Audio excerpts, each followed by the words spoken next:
The president got it out of the hole for me. He signed the flag. Everybody signed the flag, and it was pretty neat. Did he ask for your vote on immigration reform in return? Actually, I told him since I'd made a hole in one, he ought to give us everything we want on entitlement reform. Republican Senator Saxby Chambliss hit a hole-in-one with President Obama this week. So will a little golf and Washington gridlock? We'll get to that in a moment. First, let's introduce our next roundtable. George Will and John Karl are back with Democratic strategist Donna Brazile, ABC's Matthew Dowd, and former Senator from Maine, Olympia Snowe. Welcome to all of you. I want to start with you, George Will, and the IRS. What a week for the IRS. Look at these headlines. IRS targeted Tea Party groups for scrutiny, searching words like patriot, Tea Party. Does this sound like a familiar story to you, George Will? Mr. Hicks, when he was in Libya, said his jaw dropped at the explanation back here. This was a jaw-dropping moment. In response to a question at an American Bar Association convention, a second-level IRS person said, oh, yeah, by the way, we did target these people. Not progressive. Which apparently they've known about for a while. Oh, the Tea Party people have known about this and have been working on this. And the IRS. But they said, A, it was inadvertent, just some odd underlings out in Cincinnati who did this. And there was no political motive whatever involved. Now, the question is, how stupid do they think we are? Just imagine, Donna Brazile, if the George W. Bush administration had an IRS underlings, out in Cincinnati, of course, saying, we're going to target groups with the word progressive in their title. We would have all hell breaking loose. May I read you something from an ancient document? Yes, you may. I would be surprised if you didn't. This is the 40th anniversary of the Watergate summer here in Washington. He has, through his subordinates and agents, endeavored to cause, in violation of the constitutional rights of citizens, income tax audits or other income tax investigations to be initiated or conducted in a discriminatory manner. Section 1, Article 2, the impeachment articles of Richard Nixon. Over to you, Donna Brazile. I think it would be irresponsible to start talking about impeachment over this, but yet I believe the IG for Tax Administration will release a report this week. There's already been some leaked documents.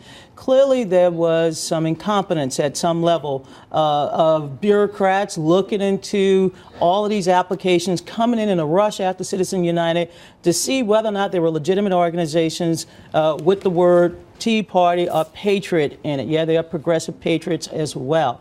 But the truth is that this was something that should have been revealed, should have been told. There were numerous congressional hearings. No one came forth. This IRS official, Ms. Lerner, put it out there. Now let's see what the investigation Why wasn't it revealed long ago? Well, apparently they've known about it. It's amazing. And we know that IRS leadership, at least I am told, in Washington knew about this last year. And yet the commissioner of the IRS testified that he had no idea and no information that this was going on. But I think that given what George has just said, you better get ready for your audit.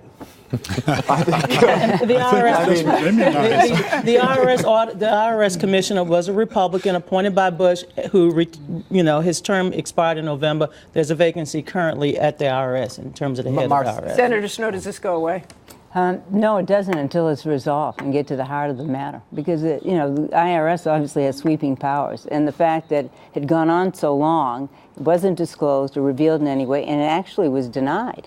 When the former commissioner came... He testified and said, no, we're not. He specifically asked. And many attempts by members of Congress to raise these issues that they were specifically targeted. And they said no. You're smiling, Matt. Well, because I think because you're not going to get audited. Well, then go for it. Yeah. I mean, I don't have enough for them to mess with anyway. Everything about this is so typical Washington and so typical partisan on each side of this. There's a great quote by Napoleon who says, never ascribe to malice that which can be easily attributed to incompetence. And every time something like this happens, and I'm not saying there's not stuff involved in here that has to be explained and all that, and Benghazi to me is another example, is we jump to scandal long before we settle on stupidity. And each of these, there's things involved, they shouldn't have done certain things, but I'm amazed at a situation where there's constant, especially on the Republican and conservative side of this, who constantly say, government's incompetent, government can't do anything, they don't know what they're doing, but oh, by the way, if Barack Obama wants to make it work badly on their behalf, they can do it really well and really effectively. Which is a perfect transition to what kind of week we've had. We saw the hole-in-one with Saxby Chambliss. We saw him out there with President Obama. I want to start with you, Senator Snowe, on this. You are the author of the book Fighting for Common Ground. You say the Senate was no longer a legislative body where the key issues facing the country could be resolved. The Senate as a whole simply was not doing the job granted to it under the Constitution.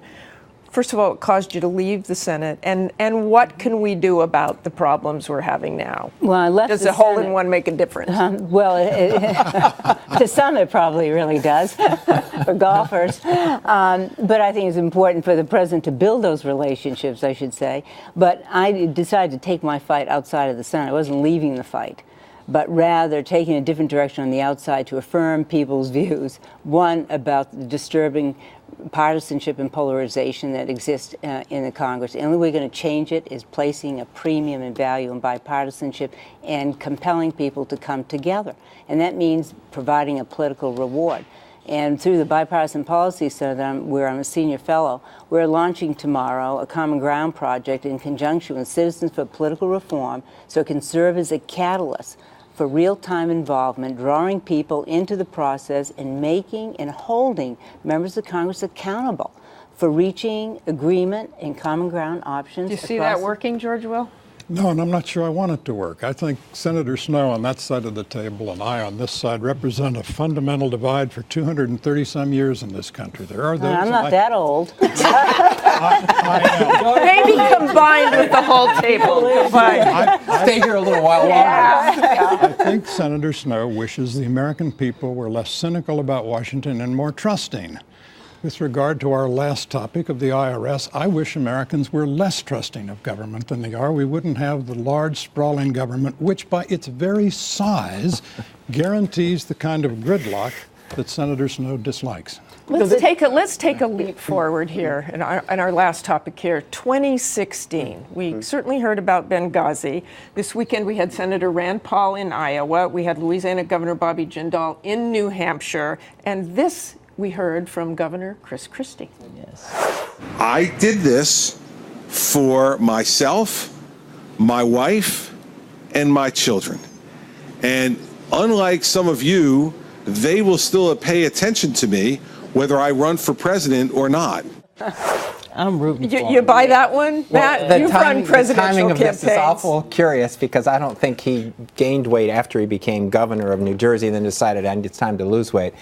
You take his explanation as valid as what he says. I think so much of what's going on now, with the presidential campaign in 2016, started right after November 2012. That's when the presidential election for 2016. And to me, all of this, so much of this discussion, the release of the ad on Benghazi has to do with 2016 and try to hurt Hillary Clinton. All of the things, the scandals that we're talking about, all have to do with 2016. The interesting thing to me is if Hillary Clinton doesn't run, this will be the first time in more than a generation where both parties have no heir apparent to run in this office, for this office. Before 1960, since 1960, this hasn't happened before.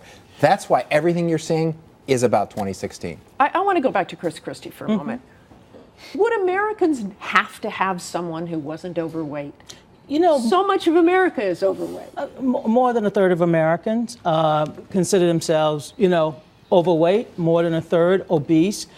We all struggle with our weight. George, I know you haven't struggled. I haven't seen you for 40 years and you ain't struggled with much. But the truth is that I'm rooting for him. I think he's doing the right thing, not just for his health, his family, whether it's 2016 and he's shaping up for that. It humanizes him, but it also gives him an opportunity to share with the American people, like Bill Clinton, when he ran for president, who was struggling with his weight. He was one happy meal away from, being overweight. Mike Huckabee, who struggled with his weight. This will give him an opportunity to talk to the American people about a subject that we should all talk about, our own health. John Karl, is Hillary hurt? Well, look, the Republicans are already treating Hillary like she is the Democratic nominee in 2016. And Joe Biden's having a great time for himself.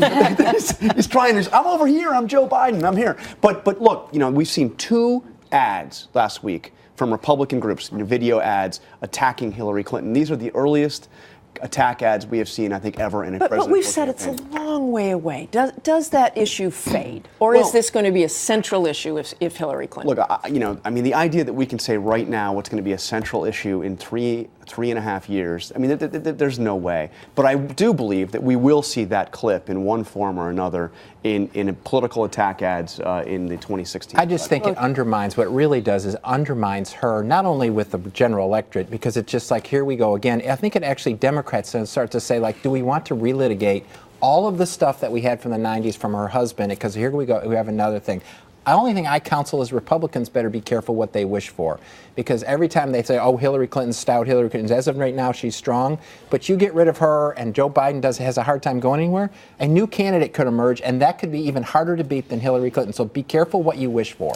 And Martha, I just would say on this whole issue regarding Hillary and, of course, on Benghazi, is that, Republicans could overplay their hand. We can't be viewed as doing this for political reasons, but rather trying to get at the truth. This should be a bipartisan effort on both sides, frankly. Both Democrats and Republicans ought to get to the heart of the matter, what transpired in Benghazi, why were there serious lapse in security, and measures were not put in place, and to respond to those issues. I want to very quickly here at the end, we just have a couple of minutes, talk about this week's hearings on military sexual assault.